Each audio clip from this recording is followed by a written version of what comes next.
Welcome to study channel. मेरा नाम है मोहम्मद कैसर। बात करेंगे इस वीडियो में खंड शिक्षा अधिकारी यानी बीईओ की नई भर्ती के बारे में। बीईओ यानी ब्लॉक एजुकेशन ऑफिसर, खंड शिक्षा अधिकारी।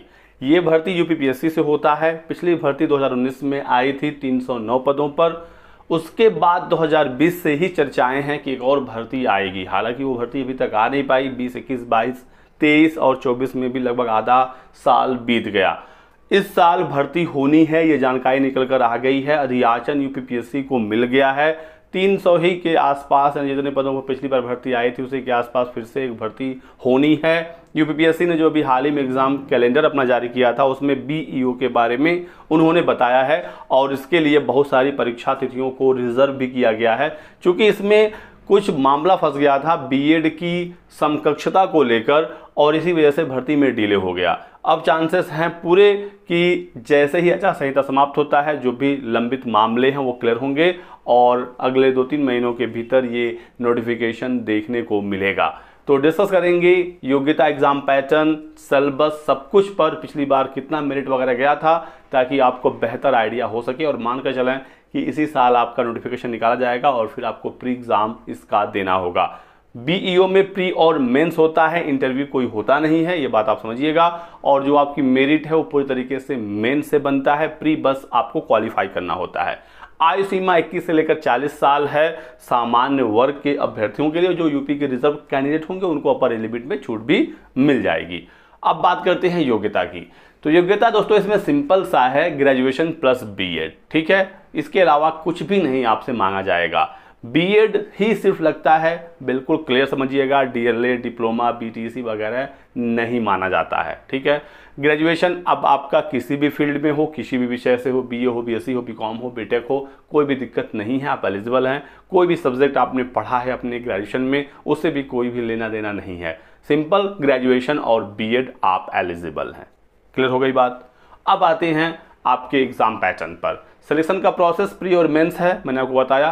प्री आपको सिर्फ क्वालिफाई करना है। प्री में 120 सवाल पूछे जाते हैं 300 नंबरों के लिए और इसमें आपका मेनली जीएस पूछा जाता है। जीएस प्लस इसमें 10th स्टैंडर्ड का मैथ्स, रीजनिंग के भी कुछ सवाल पूछे जाते हैं। ओएमआर बेस्ड एमसीक्यू बहुविकल्पी सवाल पूछे जाएंगे। 2 घंटे का समय मिलेगा। 300 नंबरों का ये पेपर होगा और पिछली बार जो कट ऑफ गया था इस 300 में अभी तक यूपीपीएससी ने ऑफिशियली तो नहीं बताया कि कट ऑफ कितना था प्री का, लेकिन जो छात्रों से जानकारी मिली, जो डेटा मिला उसके आधार पर 137 नंबर यूआर में जिसका मार्क्स था 300 में, ठीक है, वो लोग मेंस के लिए क्वालिफाई हुए थे, ठीक है। तो इस बार आपका एम 200 प्लस होना चाहिए ताकि आप मेंस तक जरूर पहुंच सकें। तो ये रहा प्री का पूरा पैटर्न। 120 सवाल 300 नंबरों के लिए जीएस पूछा जाएगा। जीएस में हिस्ट्री, पॉलिटी, ज्योग्राफी, भारतीय राष्ट्रीय आंदोलन, सब कुछ, करंट अफेयर वगैरह सब कुछ पूछा जाएगा। मैथ्स, रीजनिंग के कुछ सवाल देखने को मिलेंगे और 300 में आपका जो टारगेट होना चाहिए वो लगभग 200 के आसपास का होना चाहिए, ठीक है। जीएस जो इसका है वो आप बिल्कुल मान के चलिए आरओ और पीसीएस वगैरह के जो प्री एग्ज़ाम होते हैं उसी के जैसा ही ये एग्ज़ाम होता है। पिछली बार 2019 में जब भर्ती आई थी अचानक से आई थी, स्टूडेंट इसके लिए प्रिपेयर नहीं थे, इस वजह से कट ऑफ पिछली बार कम गया था। इस बार बहुत सारे अभ्यर्थी इस भर्ती का इंतजार कर रहे हैं और उत्तर प्रदेश में कोई खास भर्तियां देखने को मिल भी नहीं रही हैं। तो जो भी भर्ती आएगी कंपटीशन उसमें तगड़ा होगा, ये बिल्कुल आप मानकर चलिएगा। आरओ का पेपर लीक हो गया जिसकी वजह से ये अभ्यर्थी भी इंतजार में है कि कोई बढ़िया भर्ती आए यदि वो बीएड किए हुए छात्र हैं तो। चलिए अब आते हैं मेन्स पर, ठीक है। मेंस यहाँ पर टोटल 400 नंबरों का होगा और ये कन्वेंशनल टाइप का होगा। यहाँ पर ओएमआर बेस्ड एमसीक्यू पेपर नहीं होगा, आपको प्रश्नों को लिखना होगा पेन से कॉपी पर, ठीक है। लिखित परीक्षा होती है।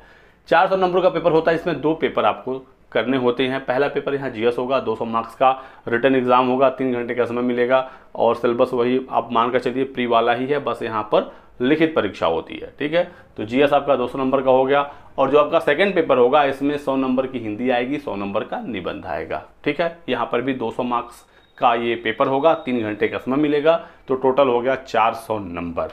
अब यहाँ पर पिछली बार 400 में कितना कट ऑफ गया था, तो अब ऑफिशियली डेटा है। बीएससी ने खुद बताया है कि पिछली बार जो बीईओ 2019 मेंस का कट ऑफ गया था 400 में 208 नंबर, ठीक है, ये ऑफिशियल है बिल्कुल। तो जो ऑफिशियल है मैंने आपको ऑफिशियल बताया, और जो नहीं है तो जो हमारे पास डेटा है उसके आधार पर मैंने आपको जानकारी दी। 208 पर सिलेक्शन हो गया था यूआर में, बाकी कैटेगरी में और कम हो जाता है कट ऑफ, आप लोगों को पता है। और इस बार का आपका एम 300 प्लस का होना चाहिए, इसकी तैयारी आपकी होनी चाहिए, ताकि जब भी भर्ती आए तो आप इस एग्ज़ाम को क्वालिफाई कर सकें। तो यही कुछ महत्वपूर्ण जानकारी दे रही थी आप सभी लोगों के लिए। वीडियो को लाइक करिएगा, चैनल को सब्सक्राइब करें, आगे और भी कोई अपडेट निकलेगी बीईओ से संबंधित तो मैं पूरी कोशिश करूंगा सही सटीक और कंप्लीट जानकारी पहुंचाने की। वीडियो पसंद आया तो लाइक करिएगा, चैनल को सब्सक्राइब कर लें और हमारे साथ जुड़ जाएं। Thanks for watching.